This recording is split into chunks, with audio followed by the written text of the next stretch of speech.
Why is Wealthsimple rejecting my order? Hey everyone, and welcome back to my channel.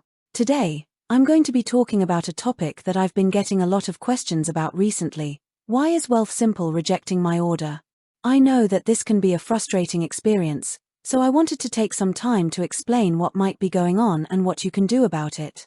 Before I get into the specifics, I want to take a moment to talk about what Wealthsimple is and how it works. Wealthsimple is a Canadian fintech company that offers a variety of financial services, including investing, tax filing, and banking. One of their most popular products is their tax filing service. Wealthsimple Tax Filing is a simple and affordable way to file your taxes online. You simply enter your information into the platform, and Wealthsimple will take care of the rest. So, why is Wealthsimple rejecting some orders? There are a few possible reasons.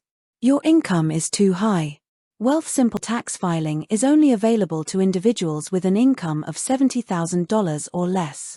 If your income is higher than this, you will need to file your taxes using another method. You have self-employment income.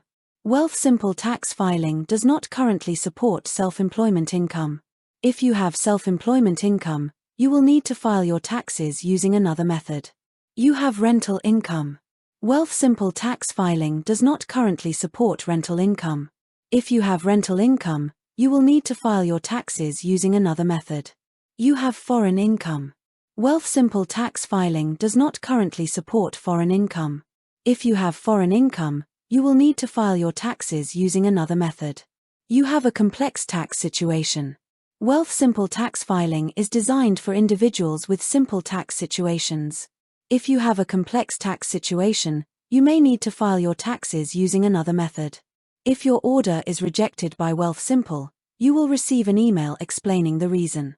You can then take the appropriate steps to file your taxes using another method. I hope this information has been helpful. If you have any other questions, please feel free to leave a comment below. With that said, thanks for watching, and until next time.